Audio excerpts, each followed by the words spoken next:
Have you ever given someone a compliment before, but it did more harm than good? Hey beautiful people, welcome back to my channel. Today, I want to give a more nuanced take on diet culture and how fans are not being as helpful as they should. We all know extreme dieting and body image is a huge problem in K-pop. We all heard about the IU diet. Every month there's headlines on an idol losing weight. Whether it's an extreme weight loss or not, there's often fans commenting their concern or talking about how much they prefer their old body more. Idols like Ali said that they're unsure what their body should look like as they receive hate for losing and gaining weight. And what if the idol themselves chooses to harshly diet instead of the company? How do we tackle this internal struggle? And what if we, the fans, are actually fueling this problem?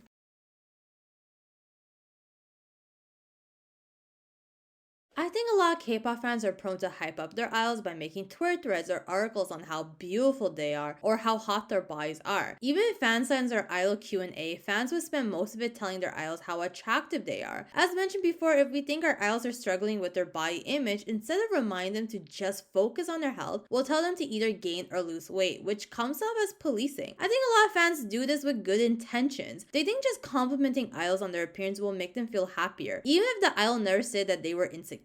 But what they don't realize is that they're feeding into this problem. The main issue is that idols base their self-worth on their appearance, especially their weight. And when fans compliment their looks, it exacerbates this problem. The best solution to this whole diet culture discord is to stop commenting idols on their appearance, which includes their body and face, and focus on less shallow things like their talent or personality. That way, idols realize that their value is more than their appearance and will stop harshly dieting. So how did I form this solution? I was reading a fan article about colorism in K-pop. The OP said that we need to stop being so concerned if an idol has lined their skin or not. Why? It's because idols already have so many people governing their body choices. They really don't need their fans declaring their opinions as well and saying it is wrong or right. Although I disagree with this point, I think fans should tell darker skinned idols that their skin color is beautiful because they grow up in a country where dark skin is seen as inferior, and as a result, they were never told they were beautiful if they were tan. But this piece got me thinking. Idols are already pressured by their company or even Korean beauty standards to be a certain size. This causes them to think that their sole value is their appearance, which sucks because they should be valued for their talents only, given the profession they're in. When they hear fans mainly tell them that they're attractive or their body is nice, it first is thinking that, hey, I'm only successful if I look a certain way. And on top of that, when fans tell them you look better when you gain or lose weight, they grow conflicted because they don't know how to treat their bodies. Again, this is why we need to stop commenting on idols' visuals, even if it's positive. Idols are forever going to define themselves by their visuals only. Now, I want to be clear, you are allowed to talk about someone's appearance if you find them attractive. I mean, whenever Namjoon posts a gym picture, you know I'm going to comment on Twitter. I mean, I can go on and how I think Jihyo is one of the most beautiful K-pop idols ever. As well as humans, we do want to be complimented on our appearance. It does feel fulfilling. So it's perfectly fine to flood the comments of your idol's selfies, but what I want to say is try to make most of your compliments focus on the idol's talent and personality rather than their visuals. So if you're on a fan call with Somi, tell her how amazing her stage presence is. If you bump into Jimin, tell him how much of a great singer and songwriter he is. If you're writing Wonyoung a sweet birthday message, maybe focus on how hardworking she is. How about we start making more threads on an idol's talent rather than their looks? I also blame interviewers for this problem as they often ask idols about their appearance, such as diet advice, who do you think is the prettiest? Why can't they just ask them more genuine questions like songwriting and choreography, because it'll remind idols what their main job is, to sing and dance. And it'd be nice if news sites would stop making articles about little things about idols' appearances, from unique teeth shapes or 98 fan taken photos, because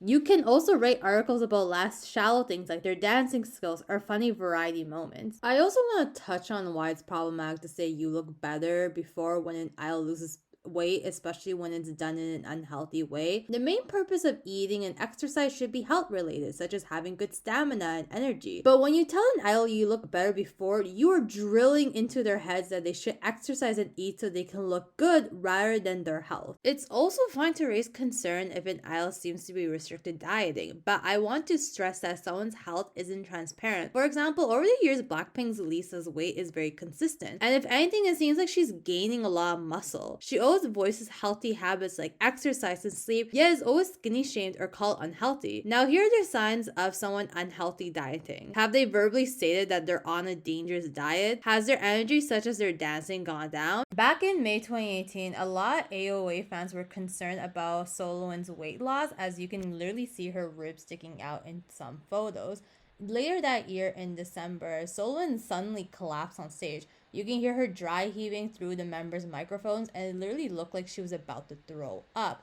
Even though her agency said that she fainted because of the gunpowder that was used in the performance, however, a lot of people didn't buy it, as FNC, her agency, has been very harsh on her to lose weight, and she's been through a lot of dangerous diets because of them. Does it look like they're yo-yo dieting? So yo-yo dieting is when you lose a lot of weight rapidly, but because it is done through restrictive dieting, you end up gaining it all back or even more, because your body literally thinks it's starving itself and is trying to collect as much fat as it can. An idol who's prone to yo-yo dieting is Wendy from Red Velvet. Back in July 2017, when Red Velvet released Red Flavor, many were concerned that Wendy looked alarmingly skinny. To see if this weight loss was done in an unhealthy way, let's compare what Wendy looked like 3 months before, back in April 2017. As you can see, she did lose a lot of weight, which is evident in her face and leg. Let's see what Wendy looked like 3 months afterwards, which is when Red Velvet released Peekaboo in November 2017. Does it seem like Wendy gained all the weight back? No, it seemed like she gained more than what she lost, as her thighs and face look a lot fuller than what she initially looked like in April 2017. So given that Wendy's weight fluctuated a lot within those 6 months, indicate that she was on a restrictive diet. Whereas someone like Jihyo, who lost weight from debut, as you can see from this month's comparison, it was very gradual and steady. So she never dramatically lost weight, nor did she fluctuate. So this means that she dieted in a healthy way. Overall, it's fine if you want to voice your concern, because you do want to tell that idol to take care of themselves. But if an idol loses or gains a small amount of weight, don't comment, because you're going to make them obsess over little things about their appearance. Anyways, I hope this video makes sense. I do hope you're more mindful in how we talk to idols in the future. If you like this video, please like and comment, as it can boost my engagement so other people can see this really important message. And even if you disagree, I want to know, because I think having discussions is super important. And if you do like nuanced takes or video essays, please subscribe. I'll see you next time. Bye bye.